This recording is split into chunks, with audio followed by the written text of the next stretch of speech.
नमस्ते गाइस, जय हिंद। कैसे हो आप लोग सब। आज हम लोग बात करेंगे कि रूरल एरियाज़ में एंटरप्रेन्योरशिप को कैसे बढ़ाया जा सकता है। देखिए क्या है, ये वाला जो वीडियो है ना, ये ना केवल गवर्नमेंट ऑफिशियल्स के लिए है या फिर गवर्नमेंट में से अगर कोई देख रहा हो उनके लिए तो है ही, बट उसके अलावा ये उन लोगों के लिए भी है जो रूरल एरियाज़ में या तो काम करते हैं या फिर रूरल एरियाज़ में जो रहते हैं। इस वीडियो में मैं फोकस करूँगा 5 ऐसी चीज़ों पर जो हम लोग कर सकते हैं ताकि रूरल एरियाज़ में एंटरप्रेन्योरशिप बढ़े। देखिए क्या है ना कि अगर हमें रूरल इकोनॉमी को बढ़ाना है तो एंटरप्रेन्योरशिप वहाँ पे आना बहुत ज़्यादा ज़रूरी है। हम ये नहीं कह सकते कि रूरल इकोनॉमी का मतलब है एग्रीकल्चर एंड सबके सब एग्रीकल्चर में ही लग जाएंगे।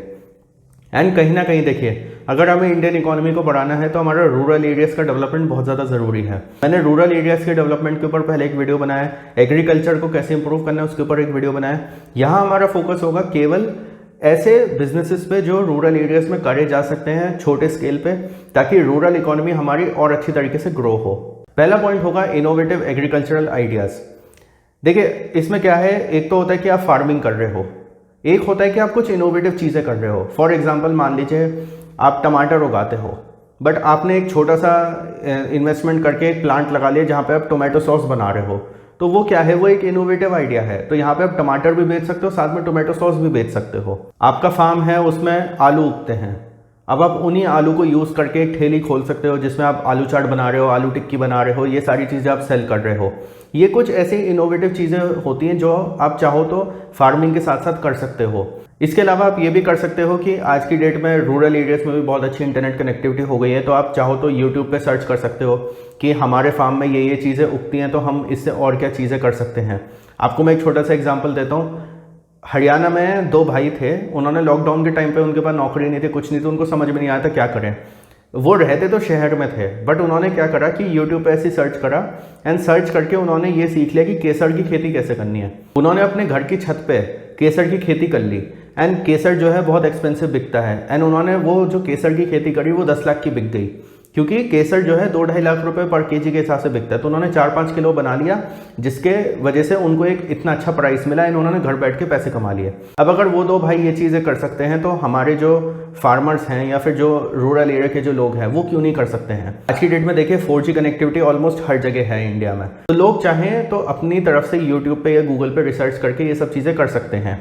अब कुछ लोग हो सकता है कहेंगे कि नहीं, रूरल एरिया के लोग थोड़े कम पढ़े लिखे होते हैं, तो वो यूट्यूब से कर सकते हैं, क्योंकि यूट्यूब पे क्या है, वॉइस सर्च करिए, वॉइस सर्च में हिंदी सर्च आप कर सकते हैं। एंड वीडियो में क्या है, वीडियो में तो आपको ऑडियो सुनना है ना, ऑडियो सुनने में तो ऐसा कुछ है नहीं कि आपको कुछ पढ़ना लिखना है कुछ है। तो ऐसे आप आइडियाज़ ढूंढ के एग्रीकल्चर से रिलेटेड अपने काम को एनहेंस कर सकते हैं। दूसरा पॉइंट होगा कॉम्पनसेशन मनी। अब कॉम्पनसेशन मनी का मतलब क्या है, देखिए हमारे देश में बहुत सारे इंफ्रास्ट्रक्चर के प्रोजेक्ट्स बन रहे हैं, एयरपोर्ट्स बन रहे हैं, हाईवेज बन रहे हैं, एक्सप्रेसवेज बन रहे हैं, रेलवे लाइंस बन रही हैं, बहुत सारी चीज़ें हो रही हैं।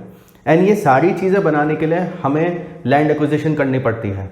जो गवर्नमेंट लैंड एक्विजिशन करती है उसमें वो फार्मर्स को जो है कॉम्पनसेशन देती है एंड उनको प्राइस भी बहुत अच्छा मिलता है, twice the rate of market या thrice the rate of market भी मिल जाता है उनको। अब ये वाले जो पैसे जो किसान के पास आए हैं, जो उन्होंने अपनी लैंड को जो है गवर्नमेंट को दिया कि ताकि एक्सप्रेसवे निकल जाए या फिर रेलवे लाइन बन जाए कुछ है, इन पैसों को जो है कोई भी किसान उसको चाहे तो इन्वेस्ट कर सकता है एक अच्छे छोटे बिजनेस को खोलने में। एंड आप चाहो तो ये भी कर सकते हो कि कुछ छोटे छोटे ठेलीज होती हैं, हॉकर्स एंड पेडलर्स जिनको हम बोलते हैं, वो खोल सकते हो। एंड आजकल क्या है, बहुत सारे गाँवों से अब एक्सप्रेसवेज निकल रहे हैं, तो वहाँ पे जो एग्जिट पॉइंट्स होते हैं जहाँ पे लोग रुकेंगे कुछ ना कुछ खाने पीने के लिए कुछ है, वहाँ पे चाहो तो आप अपना स्टॉल लगा सकते हो। थर्ड पॉइंट होगा capitalising on your local traditions. इसका मतलब क्या है, इसका मतलब सिंपल सा ये है कि आपके गांव में मान लीजिए कोई ऐसी चीज़ बनती है जिसकी शहरों में बहुत डिमांड हो सकती है या जो बहुत ज़्यादा फेमस है, मशहूर है, तो आप चाहो तो उसको शहर में जाके बेचने का काम कर सकते हो। इसके अलावा एक चीज़ और है, मान लीजिए आपके गाँव में कुछ बहुत खूबसूरत जगह हैं जहाँ पे मतलब मान लीजिए कोई बहुत अच्छा लेक है या कोई बहुत अच्छी कोई जगह, कोई झरना है या कुछ भी है, तो आप चाहो तो ये भी कर सकते हो कि वहाँ पे थोड़ा सा पैसे लगा के आप डेवलपमेंट करो एंड वहाँ पे कोशिश करो कि टूरिस्ट आएंगे तो वो आसपास खर्चा करेंगे, या फिर आपके गांव में जैसे मान लीजिए लोग आते हैं या आपका गांव जो है किसी शहर के पास है जहाँ पे आपको पता है कि लोग आएंगे, तो आप कोई छोटी सी गेस्ट हाउस सर्विस या होटल सर्विस खोल सकते हो। ये सारी कुछ छोटी छोटी चीज़ें जो आप कर सकते हो कंसिडरिंग कि आपके गांव में क्या चीज़ फेमस है क्या चीज़ नहीं है। चौथा पॉइंट होगा कंटेंट क्रिएट करना। अब देखिए क्या है, आज की डेट में जब इंटरनेट हर गांव में पहुंच गया है तो आप इंस्टाग्राम पे रील्स बना सकते हो, यूट्यूब पे वीडियोज़ बना सकते हो, बहुत सारी चीज़ें आप कर सकते हो। आज की डेट में शहरों के लोगों को बहुत मज़ा आता है जब कोई गांव का आदमी गांव की चीज़ें दिखा रहा होता है, गांव के व्लॉग्स दिखा रहा होता है या गांव के वीडियोस वगैरह दिखा रहा होता है, एंड उन पे मिलियंस में जाते हैं व्यूज़। एंड ये जो गांव वाले होते हैं ना, ये भी बहुत अच्छा कमाते हैं उसमें। तो कहीं ना कहीं ये एक बहुत अच्छा ऑप्शन है गांव वालों के लिए, अगर आपको मोबाइल फ़ोन वगैरह चलाना आता है एंड आप जो है वीडियोस अच्छी तरीके से बना सकते हो। ऐसा कुछ नहीं है, थोड़ा बहुत आप प्रैक्टिस करोगे तो हो जाएगा। मैंने भी जब पहले वीडियोस बनाना स्टार्ट करे तो पहले कुछ वीडियोस मेरे भी गलत बने थे, बट धीरे धीरे आपको जो है आदत हो जाती है कि आपको कैसे करना है, क्या है क्या नहीं है। उसके अलावा जो है एडिटिंग ऐप्स वगैरह सब आजकल मिलती हैं, यूट्यूब से आप सीख के सब कुछ कर सकते हो। तो आप चाहो तो ये कर सकते हो कि अपने गाँव की कुछ डिस्टिंक्टिव चीज़ों के ऊपर वीडियोज़ बनाओ एंड उसको जो है इंस्टाग्राम, यूट्यूब या जहाँ पर भी आपको पोस्ट करना है वहाँ पर आप पोस्ट करो। अगर आपका चैनल चल जाता है तो आपको बहुत अच्छे पैसे उससे मिल सकते हैं, एंड जब आपको उससे अच्छे पैसे मिलेंगे तो आप घर बैठे अच्छा खासा कमा सकते हो। तो ये एक और नया ऑप्शन है जो कि खुल गया है, एंड इसमें इन्वेस्टमेंट भी ज़्यादा नहीं है। शुरुआत की जो मैंने आपको 3 चीज़ें बताई उसमें थोड़ा बहुत इन्वेस्टमेंट आपका ज़रूर लगेगा, बट कहीं ना कहीं क्या है, ये एक ऐसी चीज़ है जिसमें आपका इन्वेस्टमेंट उतना नहीं लगेगा। आपकी नॉलेज अच्छी होनी चाहिए एंड आपके मन में एक इच्छा होनी चाहिए कि हाँ मेरे को नया काम करना है, नया काम एक सीखना है।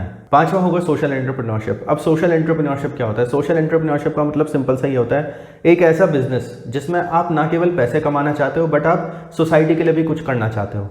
अब जैसे आप लोगों ने अगर शार्क टैंक देखा हो तो उसमें लास्ट ईयर एक जुगाड़ू कमलेश आया था। उसके अलावा जो है अभी इस बार वाले सीजन में भी कुछ लोग ऐसे आए थे जो कि रूरल एरियाज की प्रॉब्लम्स को एड्रेस कर रहे थे। इसके अलावा कुछ आज की डेट में ड्रोन की कंपनीज खुल गई हैं जो रूरल एरियाज में अपना ड्रोन बेचती हैं, एंड वो ये कहती हैं कि ये एक छोटा सा ड्रोन है एंड इसमें आप फर्टिलाइजर रख दो एंड वो पूरा जो आपका फार्म लैंड है उसमें फर्टिलाइजर छिड़क देगा।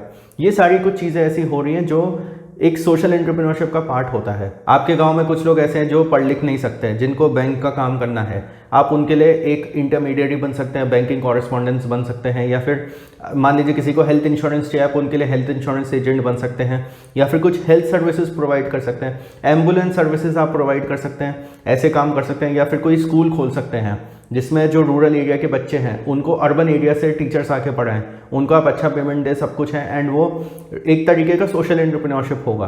तो गाइज ये 5 ऐसे तरीके थे जिससे हम रूरल एरियाज में एंटरप्रेन्योरशिप को इंक्रीज कर सकते हैं। इसके अलावा गवर्नमेंट को भी कुछ ऐसे प्रोग्राम्स करने चाहिए जिसमें वो जो अवेयरनेस है एंटरप्रेन्योरशिप को लेके उसको स्प्रेड करे। रूरल एंटरप्रेन्योरशिप बढ़ाने के लिए हम सबका कंट्रीब्यूशन होना ज़रूरी है, हम सबको एफर्ट करना होगा।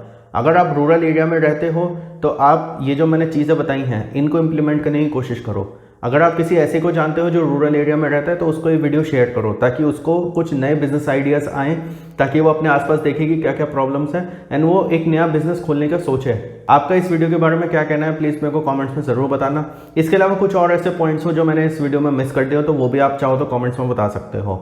Like this video, share it with all your friends. Thank you for watching the video.